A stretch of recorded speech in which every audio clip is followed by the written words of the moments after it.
Please defeat me. 1. Happy birthday to you.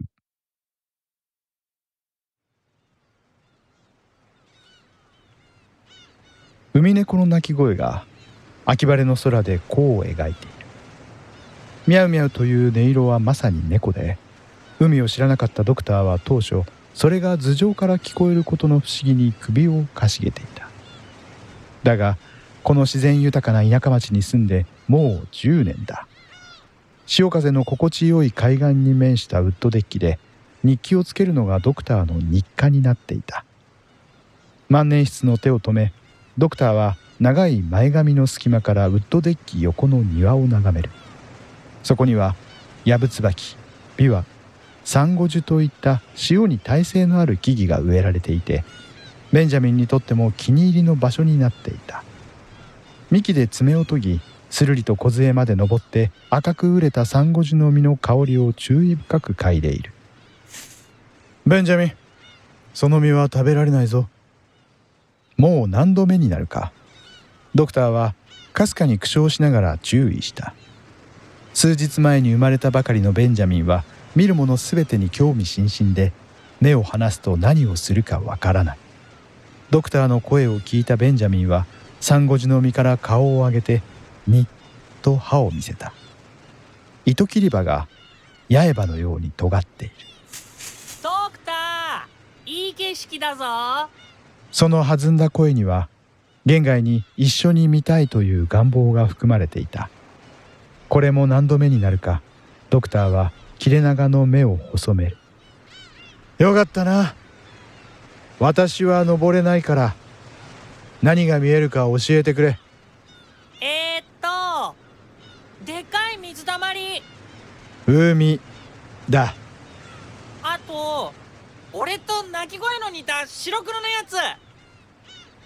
それはウミネコだ。あと茶色いモフモフした毛玉。ん？犬だろうか。海岸が散歩コースの犬は多いからな。ドクター物知りだな。ベンジャミン、サンゴジュの実は食べられないぞ。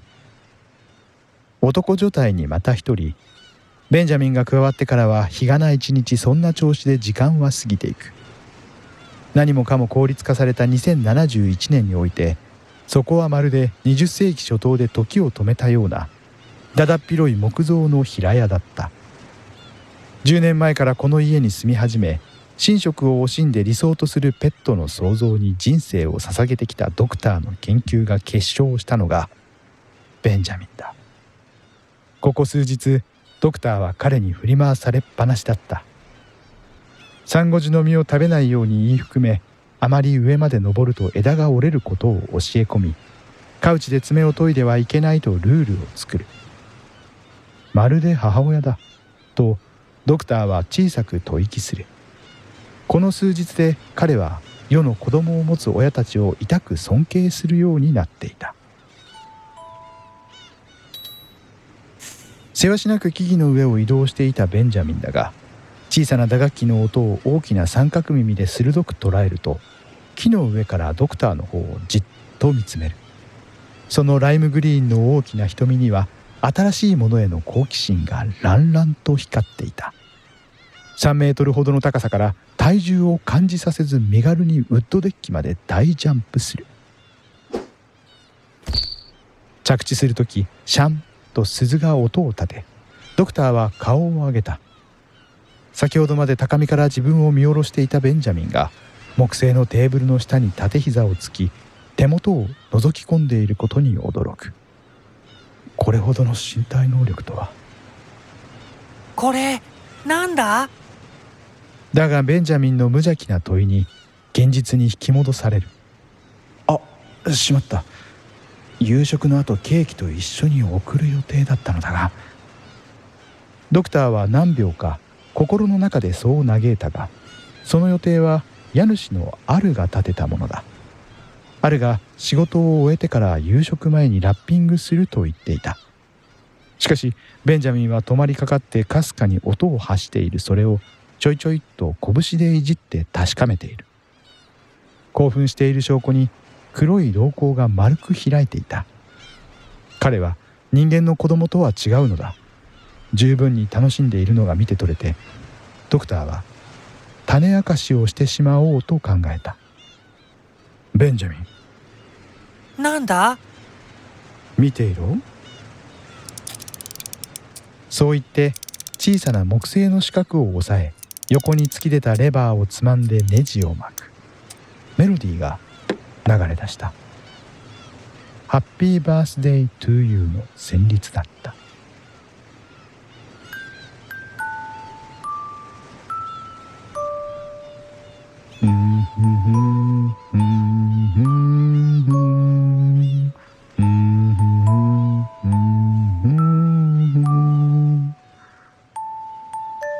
ドクターは深いバリトンで鼻歌混じりにハミングする。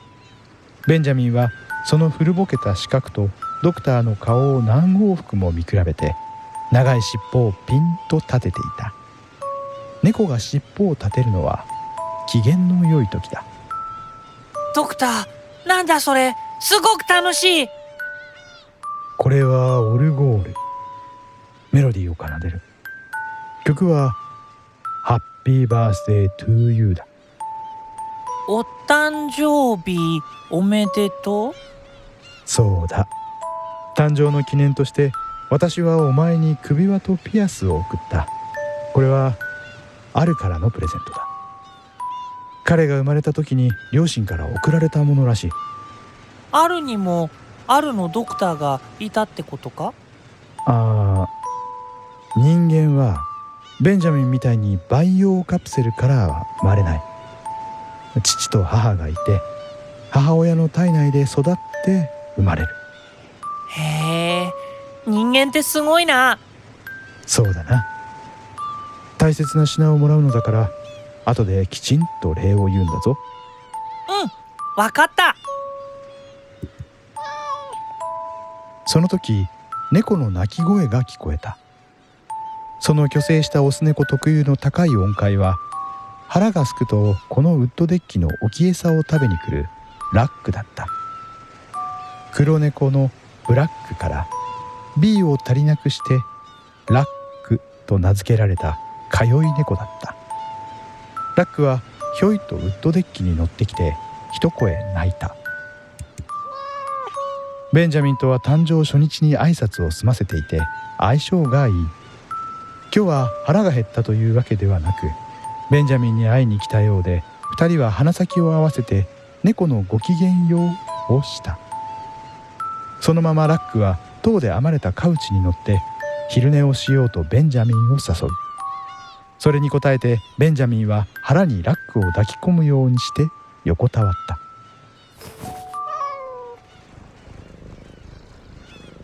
二人分のゴロゴロが耳に心地よい。古いオルゴールはすぐにネジが切れて止まってしまう。ベンジャミンが甘えた声を出した。ドクター、オルゴールもっと聞きたい。その言葉にドクターは何か言いたそうに薄い唇を開きかけたが、結局何も発さずに小さく笑った。苦笑ではなかった。それはほんのわずかなほころびだったが、10年目にして初めてドクターには春の季節が巡ってきたのかもしれない。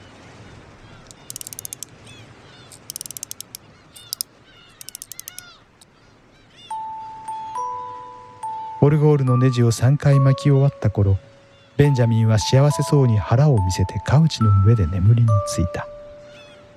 身を寄せ合って眠る2人に肌掛けをかけてやり、ドクターはその寝顔を覗き込んで少し切なげに微笑んだ。